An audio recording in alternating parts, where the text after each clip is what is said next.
many do we have at the moment? 12.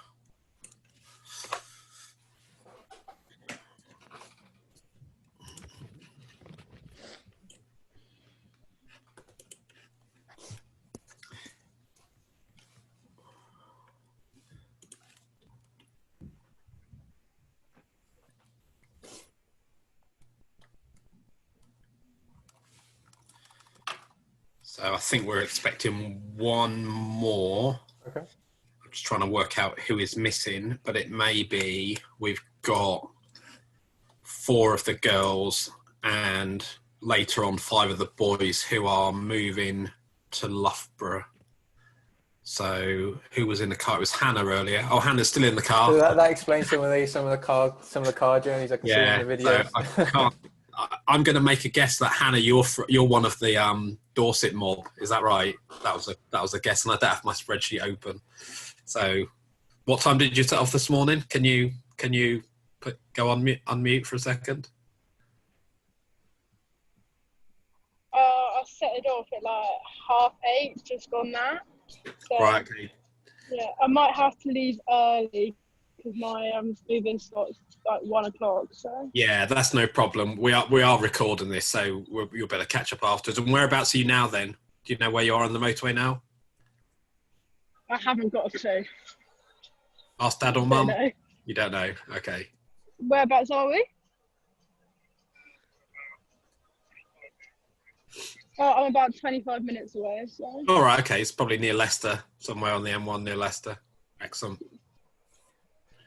John, you all right with me getting started, just so we don't? Yeah, I think we start now. Then that's cool, Casper. I'll just give an introduction to everybody. Welcome everybody to the Introduction to Mental Skills workshop. My name's Casper, and I'm the sports psychologist that you'll be working with over the next 2 years as part of the DiSE program. So obviously, the aim of today is just going to give you an introduction into the program, what to expect, and kind of hopefully you can get an idea of what you'll get out of this next 2 years from the psychology perspective. What I'm going to do is it's going to be a set of PowerPoint slides that I'm going to be sharing, and throughout the actual workshop there'll be a few moments where we have a few mini discussions. Obviously, I'm conscious that some of you haven't met each other before, and you might be a little bit nervous to speak on screen. So what we'll try to do is the majority of discussions that we do will be based around on the actual chat feature that you can see. So any question that I say verbally, I'll just say comment in the chat box. Has everybody got that? Put a thumbs up so I know what's going on. Okay, brilliant. If you want to speak verbally, you're more than welcome to. We'll start off with obviously the chat box, and then we'll move from there. Depends on how comfortable people get.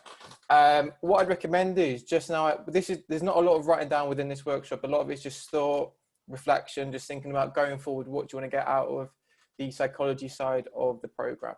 Okay. So are we all ready to go and get started? Thumbs up, just so you can know what's going on. Wicked. Can everybody see the slides that I'm sharing at the moment? Brilliant. Okay, so what I'm going to do is I'm going to put them full screen and I'll go from there. Okay.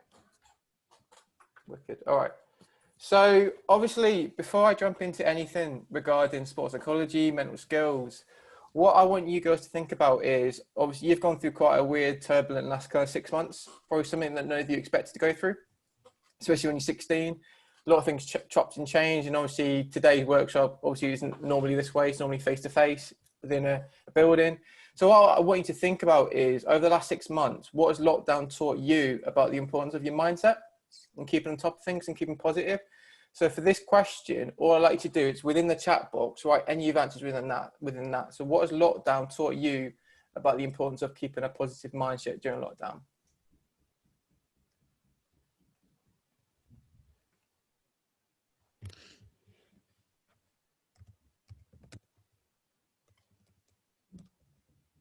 Just a side note, can you see the chat box? Because on my side, I can't. Thumbs up if you can see the chat box. Brilliant, okay. I can, Casper, so if you want me to sort of ride with you, so when you think go on my screen, I can't see it. So we'll let John be the narrator. So once the answers pop up, just John, if you could be helpful and give me the answers, that'd be very handy. Will do. So let's actually put that on. Oh, I've got it now. You see it? Yeah, I can see it, yeah.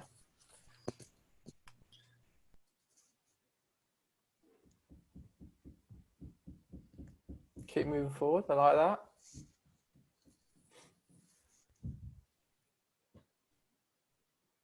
So accepting that it's okay to feel down, and we can change it. I like that. Very deep answer that one. Importance.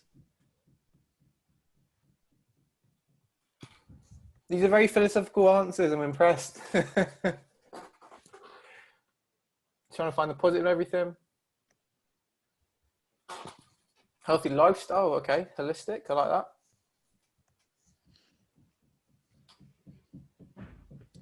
That's a great answer, Abigail, about not blaming yourself.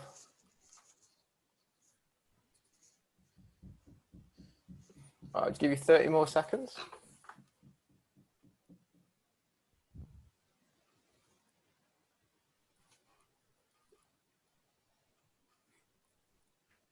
On a side note, does anyone feel that they actually feel more resilient now that they've gone through this? Or do you feel more vulnerable after going through an experience like this? Again, just pop it through the chat if you feel like you've become mentally stronger, or you feel maybe you still are getting there.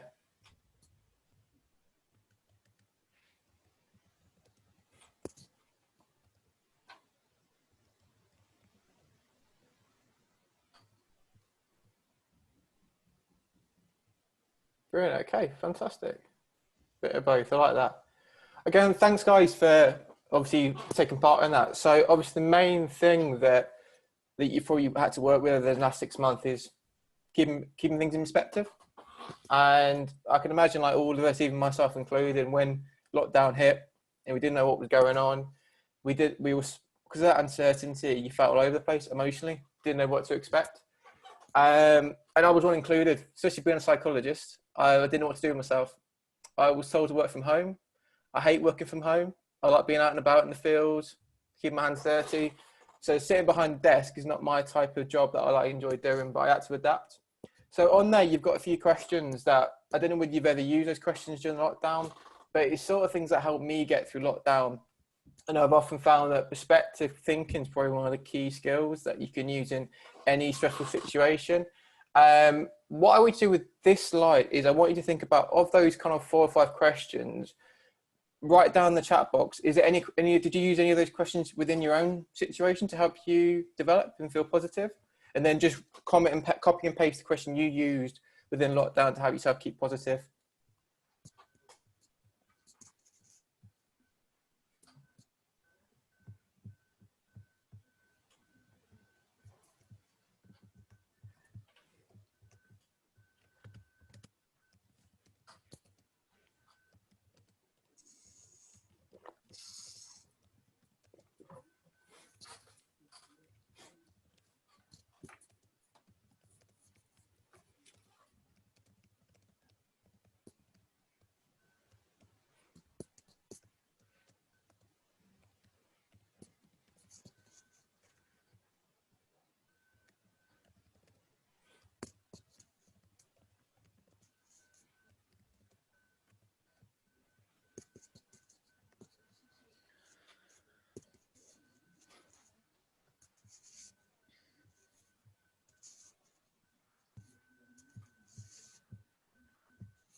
Lucy, I like your answer actually about a routine. I'm interested in, all of us probably started off with a routine back in March. Who's honestly would say that that routine has completely gone to pot now, 6 months down the line? Yeah, me included. Me included. I had designated times for a coffee, designated times to be on my phone. Nowadays, I get up and just go with the flow. It's a lot easier. Take advantage of being at home. Okay, new objectives.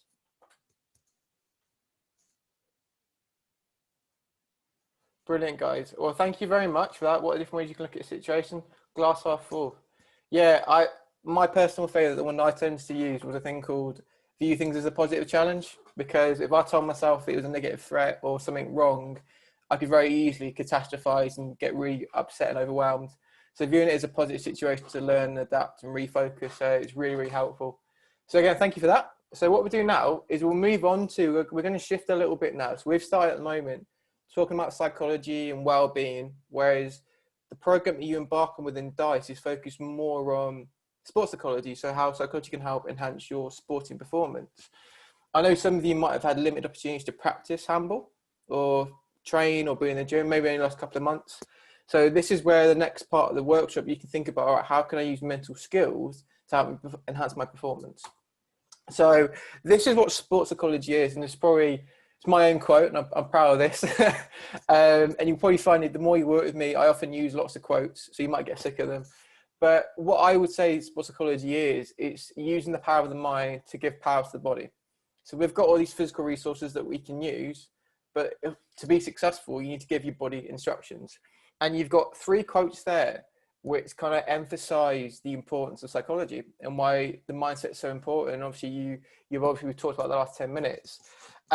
You've got 2 athletes you might be aware of, Muhammad Ali and Michael Jordan, who are probably more familiar.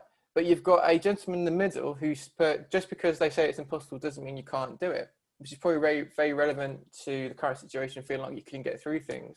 And I want to have a little quiz. Who could guess who the guy in the middle is? Obviously, there's a little clue there with the time. So you know he's a runner. Who could guess who that athlete is?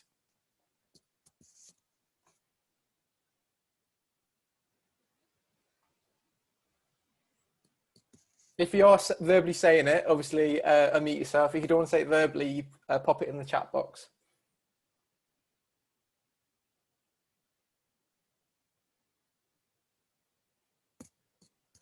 The chat box is currently blank, so would I say no one knows? So thumbs down. So he's a guy called Roger Bannister. Does that ring any bells? Shake head, nod. No? Okay. So he was a famous runner in the 50s and 60s. And back then, it was known as you couldn't run a mile in under 4 minutes. And he was the first gentleman to break that record.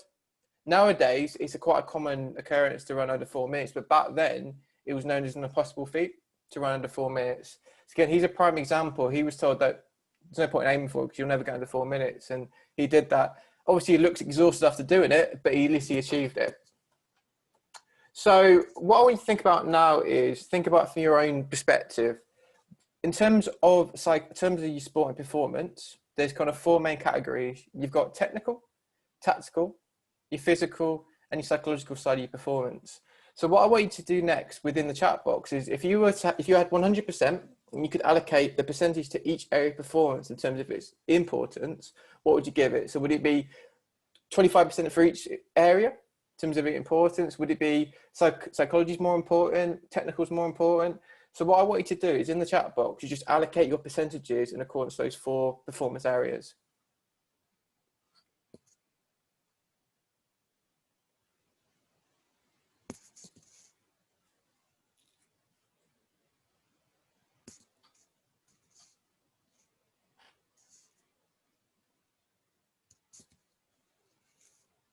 Oh, quarter each, okay.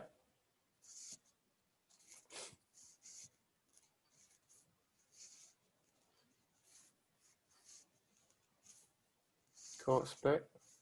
We're going the easy route, aren't we? No thinking, simple. 25% across all the areas. 35 psycho. 35 psycho. What was that? Psycho, physio-psychological. So someone's trying to incorporate a few areas there, unless you misspelt it. 25 each.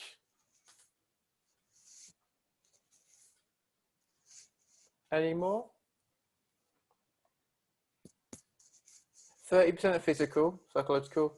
10% tactical. Okay, I'm interested in that one. Oh, another one, the same one as well. 15% tactical. Okay. Interesting. Okay, so people that have chosen tactical as the least important. Again, I'm not a handball coach, so I'm not going to comment on this. Why would you say tactical is the least important? And again, I'm not going to tell the coaches this either. There's no right or wrong answers. Just obviously you've given these answers, and I'm curious to know kind of the basis behind these answers. So why would you say tactical is the least important?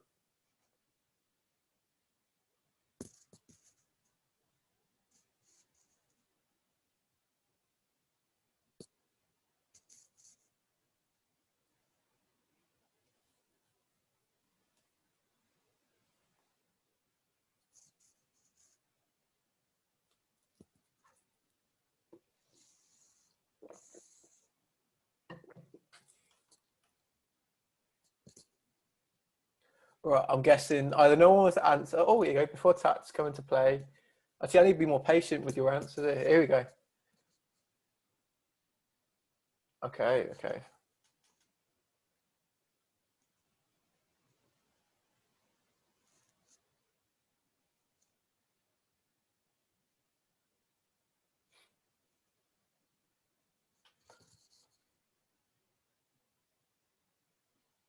Okay, so some people are stating that you feel like tax just come with time and more the education from the coaches, and the other three are more integral to making you become a successful athlete. I like that. Okay, so I'm going to share with you what I feel is, and you know I'm going to be biased in this.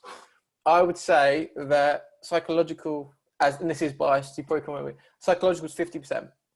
And the reason I say this, and this, everybody has a different opinion, that's fine. That the reason I say that is for you to execute a skill, so a technical skill, to execute a tactical strategy within a game, to motivate yourself to build up your physical resilience, your strength, your fitness. To do that, you need instruction. So your brain tells you to do those things. So that's why I believe psychology is important. All of them are important, but to do those things, your brain guides you on doing that. You can disagree or agree with me. That's up to you. I won't ask the question. So what we're going to do now is we're going to change it a little bit, and you're going to be watching a video. So again, this is emphasizing how psychology can very quickly change an athlete's performance. This is a tennis player. It's a bit blurry in the video, but what I want you to think about is not who he is per se, but kind of how quickly his performance deteriorates, and you've got to be thinking what was going through his mindset, okay?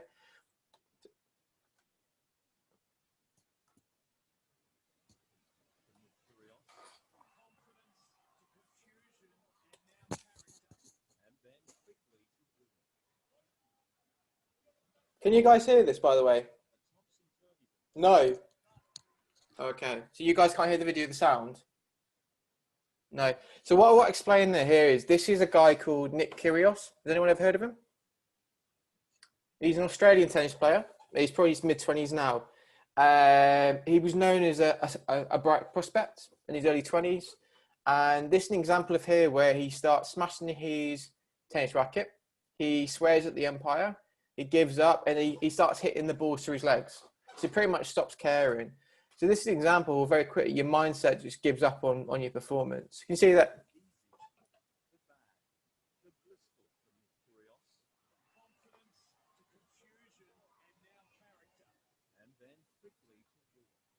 Right, guys. So just a few examples there. As you can see, mindset can be really bad. But at the same point, it can be really helpful as well. So what we're going to do now is switch it.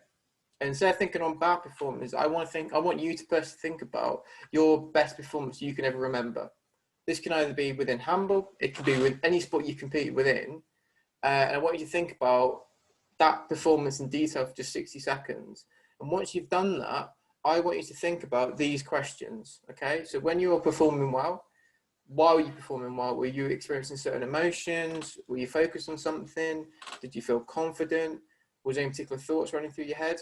So what I want you to do with this kind of activity is write down within the chat box what mentally was going on within that good performance that you experienced.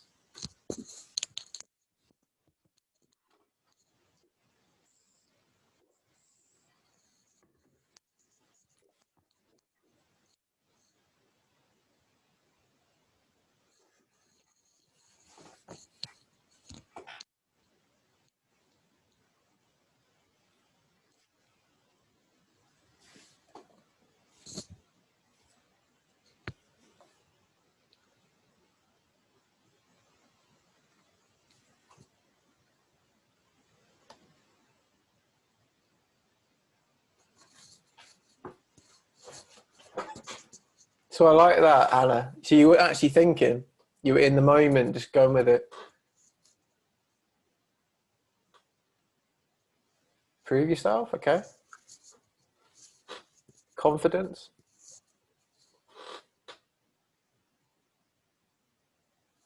Truly believe, okay, I like that. So what would you think about as well is the last question, what were you focused on? Often I would suggest when you're playing well, you don't focus on a lot. You either focus on the one thing you're doing at that moment, You're not thinking at all. So put as well, how many different things were you focused on? Was it one thing? And then point out what were those things? Just doing the job, so scoring the goal? Was it feeling good and scoring the goal?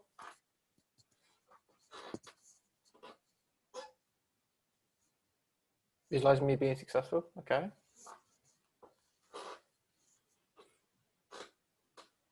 Just give yourself a couple more seconds.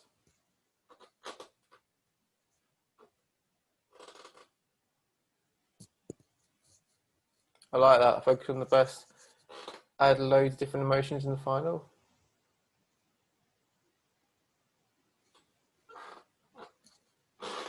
I like that. So do the task and then reward yourself after you succeeded. Okay, I like these answers. So good thinking behind that. So that's why there's a question at the bottom. Obviously, you do want to perform like that on every single performance that you do. You wouldn't want to ever have any bad performances. And the reason that I ask you these simple questions is because you can consider whether you want to try and recreate those conditions in future performances.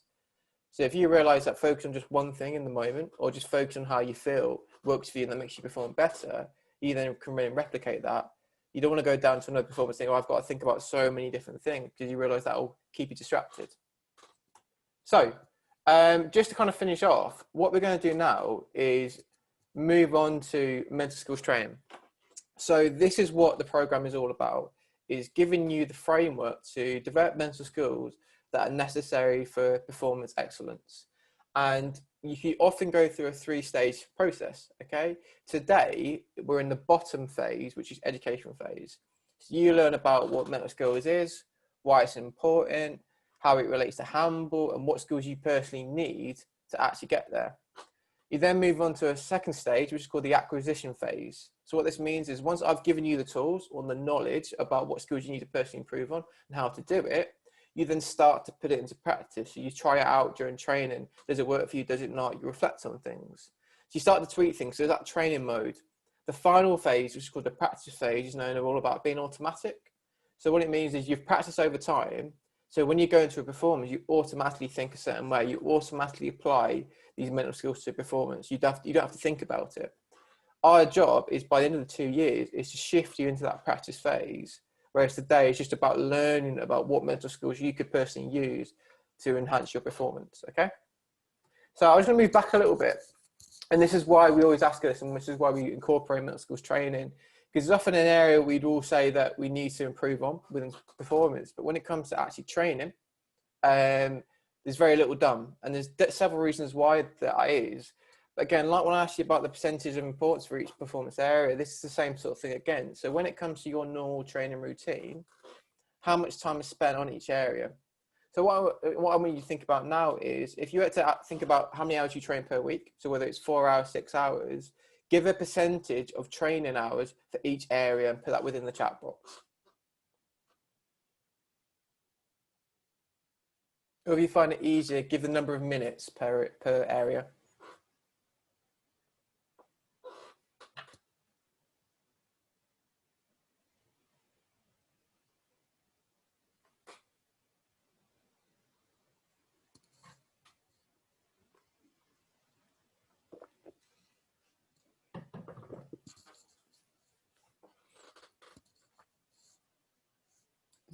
I like the honesty, Ali. I like the honesty. 0 minutes on the mental side.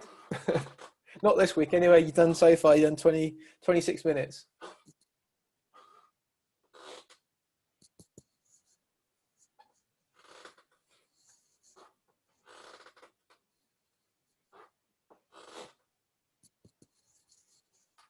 Physical 80%. Wow. Strength agility 25. So Abigail, I can imagine you're absolutely huge, and you look like a Michelin man, but the woman version if you're doing 80% physical training. 25, 25, 50. Okay. Give you a few more seconds. 70% physical, technical 45. Okay. Thank you very much, girls, for that. So next on this, what I want you to think about is, why do you spend so little time training the mental side? And there's no right or wrong answers in this. And this is why I want you to be honest with me, because if there's some barriers, to why you're not training the mental side, but you feel it's important to your performance, I can work out and find some solutions to try and overcome those barriers. So it could be anything from you don't know how to, you don't know what mental skills to use. Just give a few answers. Why do you think you train so little on the mental side of your performance? Okay.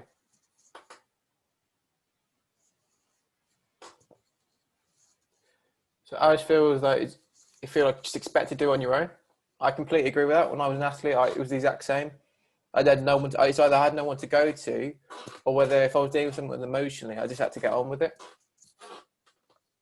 More in depth, hard to understand. Not encouraged. Okay, so like from a coach perspective, coach doesn't actually talk about training the mental side. Okay, not understood, not recognised.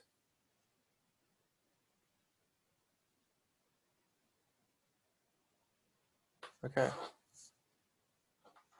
So I guess the common answer would be lack of time, lack of knowledge, and maybe lack of emphasis by the coaches. So some really, really good answers. And obviously the aim of this session is to give it some more emphasis, more understanding, and some tips on how to start to get into the routine of basic things in terms of changing your mindset. So many of you girls have been doing it the last 6 months anyway. Naturally, you've had to do it on your own and change your perspective and shift your mindset. All we've got to do now is try to apply that kind of type of automatic mindset to do those sort of things within sport. Okay. So this is the first phase. So what you can see here is 2 simple questions. For you to embark on anything or to do anything, you've got to believe it's worth it and there's a need for it.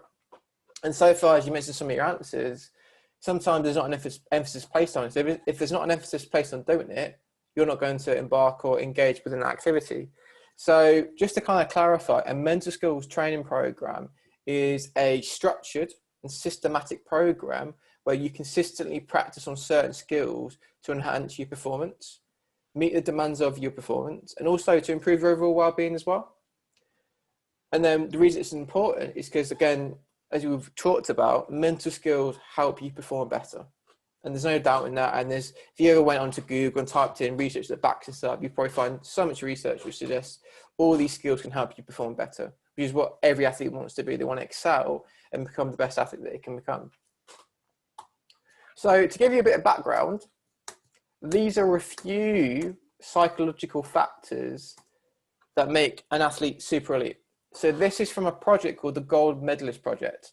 And what they did is they interviewed a load of athletes, and asked them, what has made you the best you could be? Why are you at the top? Why are you consistently performing well? And from that, there was kind of 9 common themes. Some of these would be really common to you and you'd be familiar with. Some of them maybe not so much. So the first one, high self-confidence and feeling in control. You talked about when you performed well, you felt good in the moment, you felt strong, you felt confident that you could do well. The second one was feeling in control. What that means is you felt like the ball's in your hand and you could score. You felt you could control and influence the outcome of that situation. Mental toughness, very similar to confidence, but kind of a little bit different. Mental toughness is about when you're in those pressurized and stressful moments, you feel composed, you feel calm, you can battle away the pressure. But secondly, you've got a positive outlook. So that's the difference between resilience and toughness. Is resilience, you can function well, but you might have a negative feelings, whereas mental toughness means you feel positive within a stressful situation. The ability to use a wide range of mental skills. So that means instead of just having one skill to rely on, you've got several strategies and resources. Goal orientation. So what this means is it's just the type of goal that you have as an athlete.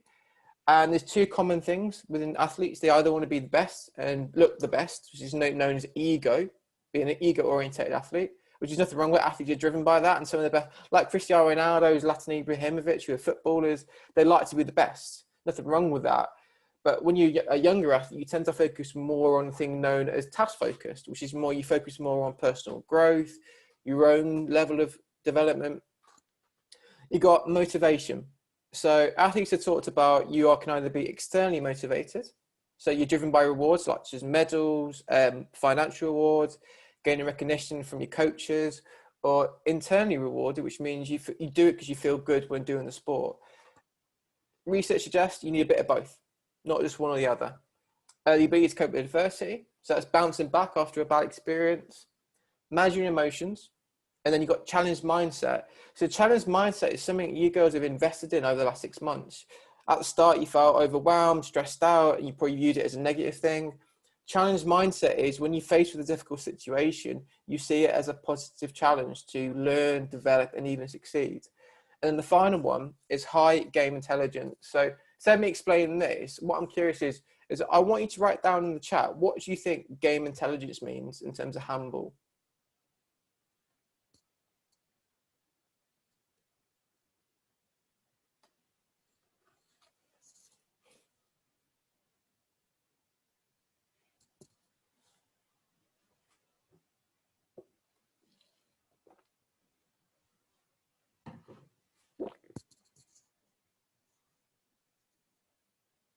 Understand the game, predict the game, tactical side.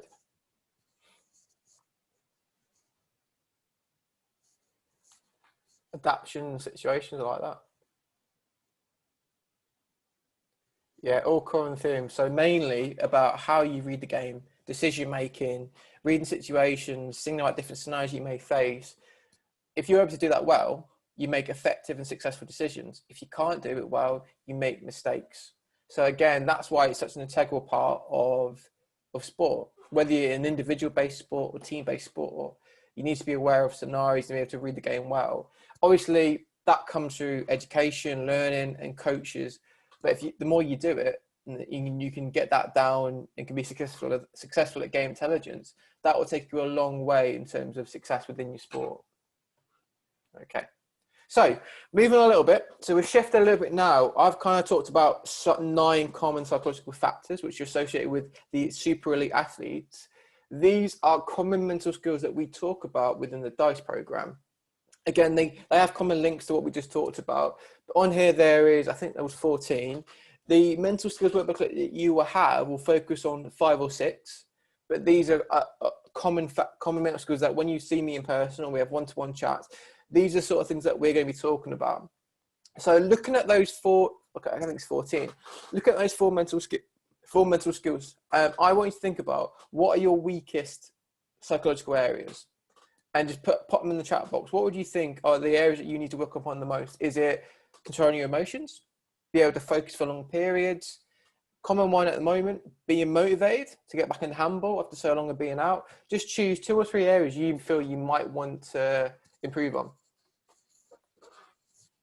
Self-confidence, pre-com anxiety, emotions, self-confidence, body language, okay, self-confidence, motivation. I like the honesty, Ruby.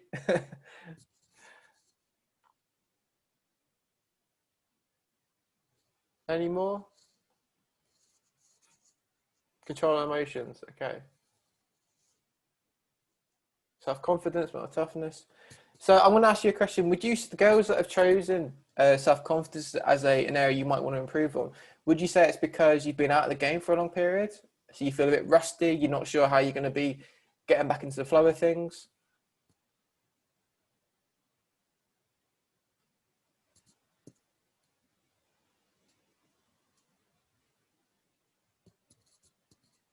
Again, if you want to answer that question, just pop it in the chat box.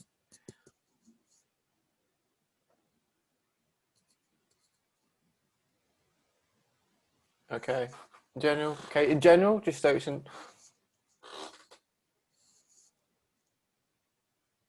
Okay. Okay.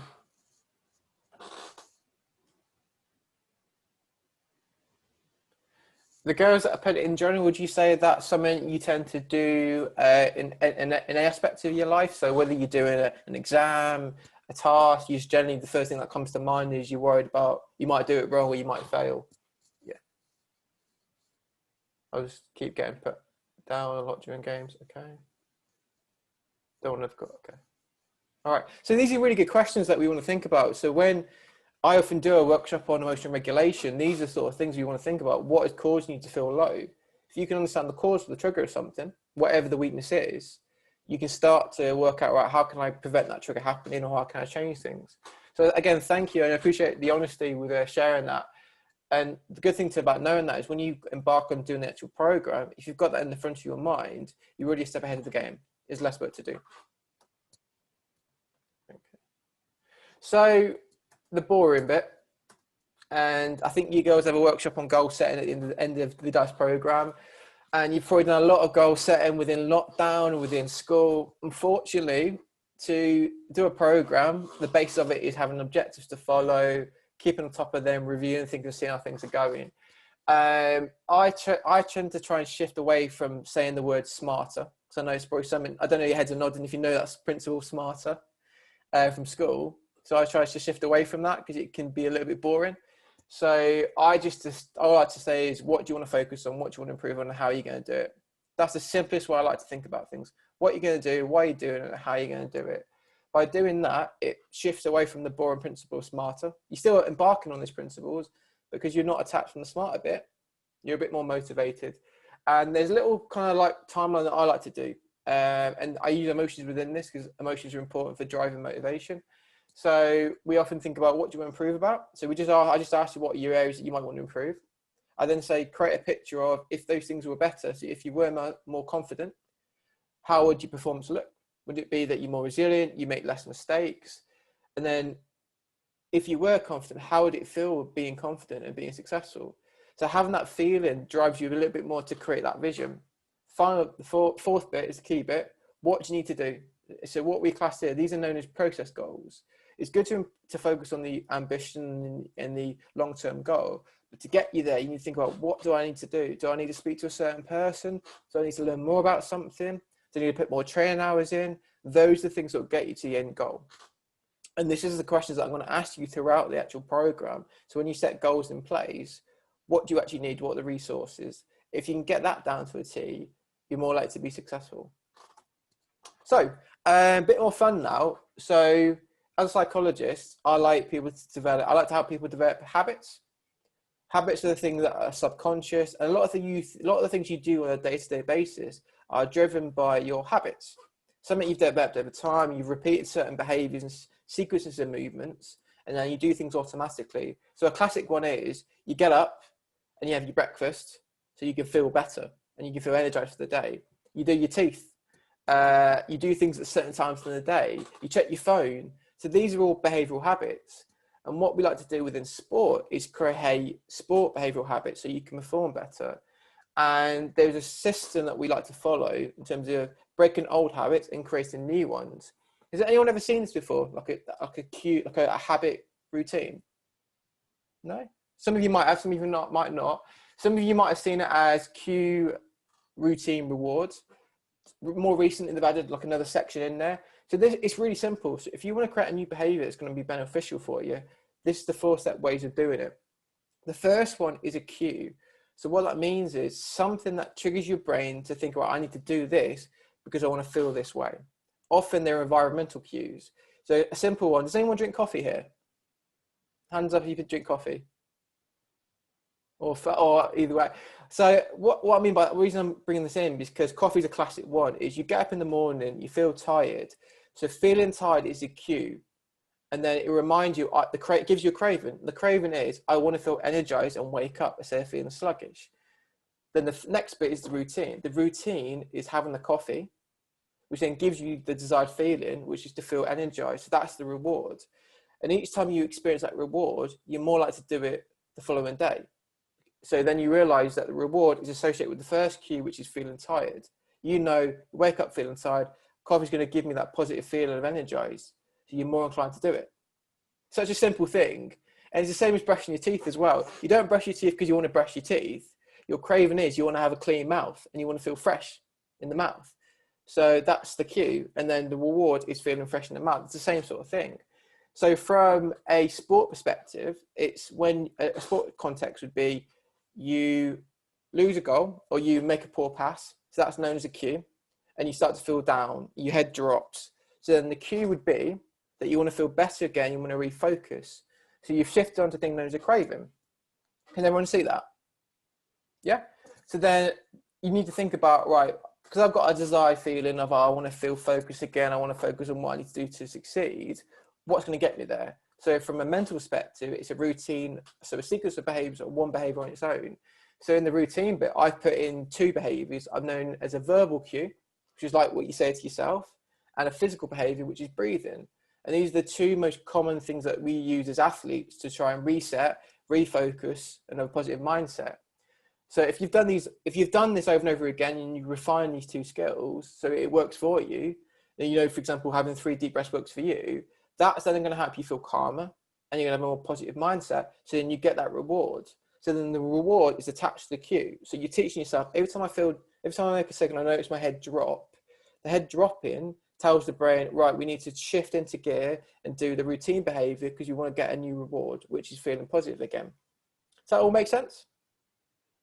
Yeah. So what I want to do with you over the program is follow that very simple framework of what things are going wrong in performance. So what cues? So when you feel rubbish, so that is the cue. And what behavior do we need to put in place of that to create a new habit where you can quickly reset and focus on your performance?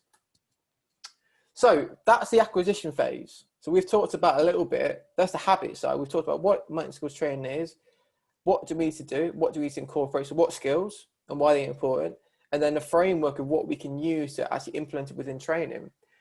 The practice phase. So this is where it comes into doing it on a regular basis. And you guys mentioned that you spend very little or not at all on mental skills training. So what I've got there is a few simple parameters or kind of rules you can use to kind of start to implement mental skills training. You got 3 to 5 times a week. You might not be aware of this, but you would do this probably on a daily basis, like you done during lockdown. Mental skills training is thinking about something in a more positive way. Thinking about how can you take it on? What can you learn from it? How can you change your focus within that moment? And it only takes 5 to 10 minutes. And you might not realize that you probably do a lot of it subconsciously. It's key to do it during training sessions. And the reason I say this as a psychologist is often as athletes, you might learn about something or read about something, oh, this elite athlete does this to enhance their performance. You only would tend to do it when it's important in your mindset, which is during the actual game. But to tweak it and make it good, you need to do it during the training sessions, like when you're learning tactical stuff, training technical skills. You refine them in training and then you apply them during a performance so they're successful. You don't want to try things for the first time during a game because often it'll go wrong and then you don't want to do it again. Okay. And the final one is motivation. And this is why I've asked you, why do you want to enhance your skills? Because if you've not got a driving force or don't know why you're doing something, you're not going to keep doing something. So if you've chosen self-confidence as an area that you want to improve on, and you probably know that you need to change the way you speak to yourself or how you think about something, so it's kind of more self-talk, you're probably thinking, right, I need to probably change my statements that I say to myself and use self-talk on a more regular basis. Okay. So moving on to the final bit. So we're nearly there and you've nearly got through it. So well done on your first workshop. Self-regulation. And again, Hugo was talking about routines at the start of this workshop, how it started off really, really well. And as time went on, the routines went to part. You started going all over the place and started getting bored. So what I want you to think about is, from a holistic perspective and lifestyle perspective, what are the things you need to keep on top of and regulate to ensure your performance doesn't suffer? And then pop those areas within the chat box.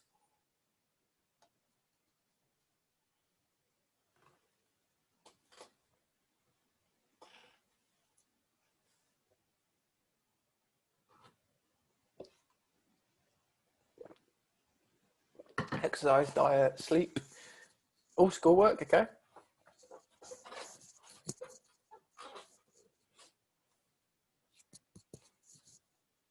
Sleep. Have a social life, very difficult when you're working hard, got a paid job, diet, exercise. Oh, especially sleep, okay. Balance, simply just balance, I like that, bit of everything. Social life, school, exercise. So who got on the running bandwagon at the start of this, running or walking? Who got onto this at the start of lockdown? Yeah, because there was nothing else to do, was there? Apart from running and walking. Apart from being on social media and watching TV or Netflix, all you could do was walk. So who's still doing that? Who's kind of still keeping it within their routine of running more and walking more? Okay, just a couple. Honestly, I was doing this at one point 5 times a week. Now I'm doing it once every 2 weeks. I'm trying to get to the gym as much as I can do, but it's not as interesting because I've got more things to do now. The importance has changed, more things to look at. Diet. Okay, so restaurants are closed. I think takeaways you still have. Who would say for the first few months they ate healthier? Can I pop it in the chat box? Because you're not all on videos. Just put yes or no. Yes. No. Okay. Yes. The same. Okay. No. A bit better. Okay. So I'll be honest with myself. I ate so much worse. I didn't have. I had more money because I was saving, but I couldn't spend anything. So I was like, "What do you spend your money on? Food." So I go to the shop, and my bill doubled. I was buying more snacks. Do you know what? When people panic buying on toilet rolls, I started panic buying on biscuits because I'm gluten free. So I was worried that everybody's going to steal my gluten free biscuits, and I had about 6 packs of them, and it's bad, really, really bad. But that was one of my coping mechanisms was eating gluten free biscuits. A bit better again as time went on. I started cooking more and realizing the biscuits weren't helping me, didn't give me energy, but they made me feel good for about 3 seconds. So well done. What about exercise? So again, you talked about walking and running. Has anyone got into the physical training in terms of strength and agility now that the gyms are open? And some of you might have bought home workout kits such as resistant bands or dumbbells. Who's now focusing on that strength side a bit more? Again, just pop it in the chat box. Ish. Okay, at home, okay. Here's a question. Who's motivated to do it?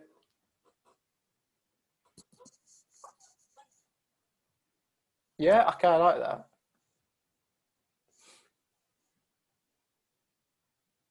No. I like the honesty, Abigail. I like the honesty. I am not, okay. I'll tell you one thing, a bit boring. And often when you do it on your own, it's hard to keep going. So I can understand that. Not at all. All right. Good thing is I'm a psychologist. I've got to try and boost that motivation. So good. I like that. Okay.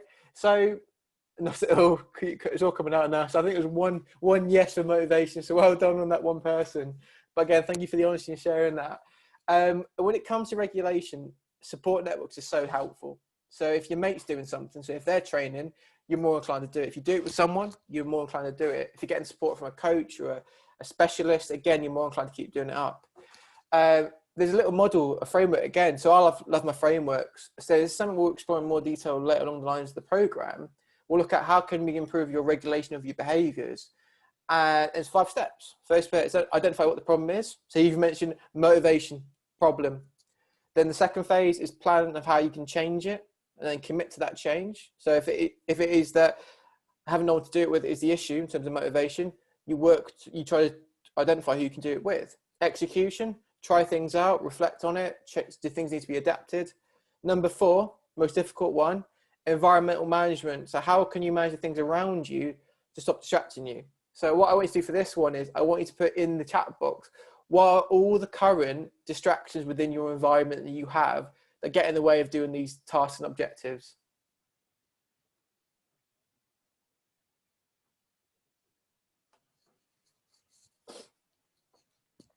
Phone, social media, my phone.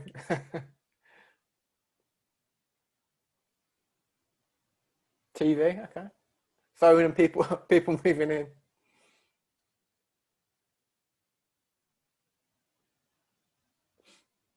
Phone, laptop, oh, food. Wow, honest again. Personally, no physical objective, more mental mindset. Okay, I like that. It's a good answer, that one. To distracting thoughts. Okay.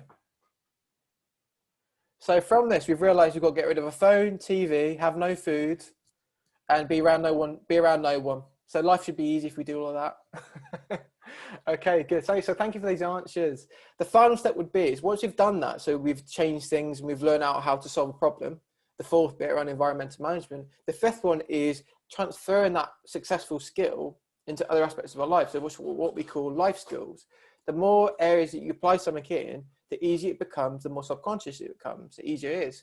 And that's what we want to do with mental skills. You learn how to how self-talk works for you, how imagery works for you, but then apply that within other settings. So, coming on to the last 2 slides and we'll be done. Just kind of to summarize, these are the 5 main areas which are going to impact your mental skills training over the next 2 years? Okay, and you've talked about it. Self-motivation. You're not motivated, you give up. Confidence. So if you believe you're not going to be successful in your goals, again, you're more inclined to fail. Self-directed learning. So what we mean by this is, as practitioners and coaches and tutors, we can help along the way, but some of the work needs to be done on your own. So you need to get off your own back and do things for yourself. So that means going out for a run, taking care of your nutrition. So it's being assertive within your own setting. Self-regulation, and then self-reflection. Reflection is probably the key thing, and a lot of reflections around just asking yourself questions, and we've done a lot of that within this workshop. If you can review how things are going, it makes a big difference. So that's it. Hope you girls have got something from this, and it's giving you a good starter into kind of working out. Again, it's an area that you want to improve on. Again, we wouldn't have it within DiSE program if it wasn't important. Again, from my side, you won't always see me. You'll get access to me via these workshops, but again, it's difficult to always ask questions on a group setting. There will be one-to-ones that you have over the next 2 years, but again, there's options to contact me as well through social media, virtual media, or through coaches. So that's just a few ways and a few forms of how you work with a sports psychologist. You can contact them via email, via phone. There's my website's there. You've got different forms. You've got a workshop like this. You can do it over a phone. You can do email. The common thing that I tend to do is you walk around the pitch with an athlete for 2-3 minutes and they're asking you a question, what can I do? How are things going? That's it. So there's many different forms of how you work with a psych. It's not simply you sit down in a nice little room and you have a chat for an hour and a half, because you haven't got time to do that. So that's there as an option. It's not mandatory, it's not essential. It just gives you an added tool that you can kind of use if you feel you need to improve your overall performance.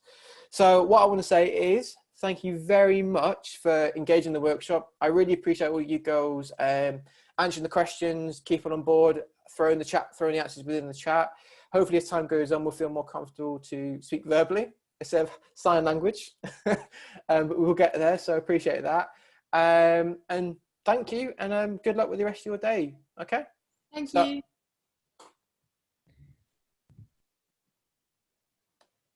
Don't sign off yet. Have you gone? Oh, sorry, I've been really slow there. Oh, sorry, I was being. No, that's all right. That's on me. So, just quickly, I've just sent one other chat in the chat about sleep, as I noticed that came up several times. So I've just put something into a shared Google Drive that you can access to look at. And Casper, I don't know whether you'd had a chance to look at any of the stuff on Believe Perform yet.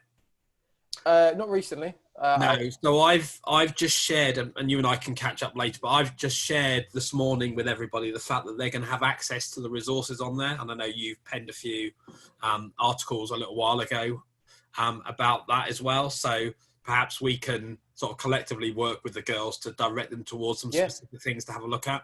Definitely.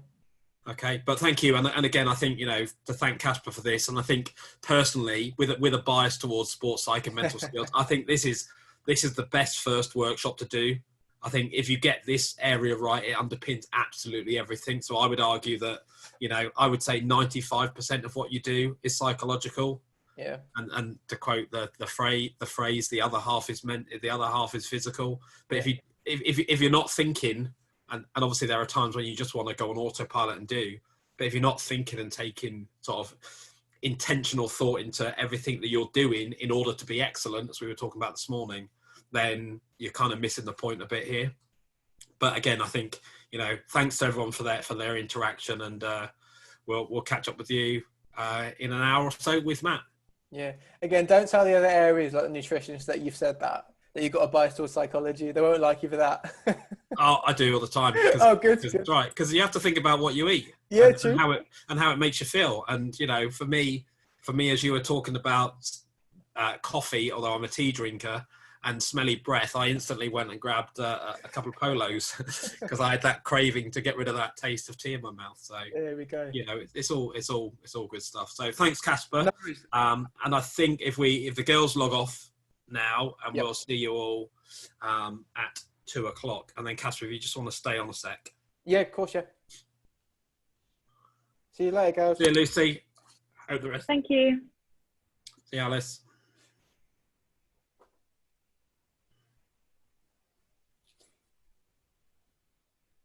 So cool. That's brilliant. That was really good. You've obviously updated that from the last one I saw that you delivered last time. Yeah, I can't remember. It's been blimey, 2 years since I did one. Yeah.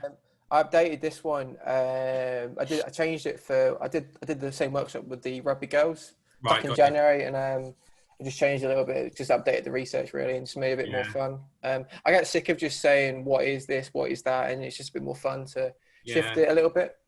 And I think the key thing, as Bobby and I and the rest of the guys were chatting about a little while ago, it is about us evolving the program and almost saying you can find that info online. We can give you direction and signposts into that. Utilize the conversation time with people like yourself. Yeah, that's the thing to maximise. Exactly. I saw the workbook you sent just a couple of hours ago. So is that new workbook across all the sports now? Has it been minimised? Yeah, and obviously where you've got the 14 components and then there are 6 in the workbook. Yeah. Those are editable. So brilliant. It could be, and this is where I've kind of asserted a bit of authority and said, look, this is what the spec says. I know because I wrote it. I wrote the spec, so and the discussion was if you put those broad topic areas, then it comes down to the skill of the sports cyclist working with the players, the learners, to say, well, these are more or less appropriate, and these are the way I want to refer to the terminology. So I wanted to, maybe we can catch up later, just conscious of the time. I don't plan to share those workbooks with the players yet. Okay. But I think it might worth then be us sort of sending them out to them with a bit of follow-up to say, maybe start a discussion on those topics. Yeah. But don't feel like you have to stick to them. And then obviously that's where they have the interaction with you to go, well, actually, the topic I've got there, confidence, is too broad. I want to change that to self-efficacy in handball or self-efficacy or self-esteem or whatever other challenge or issue it is. So so we can adapt it that way.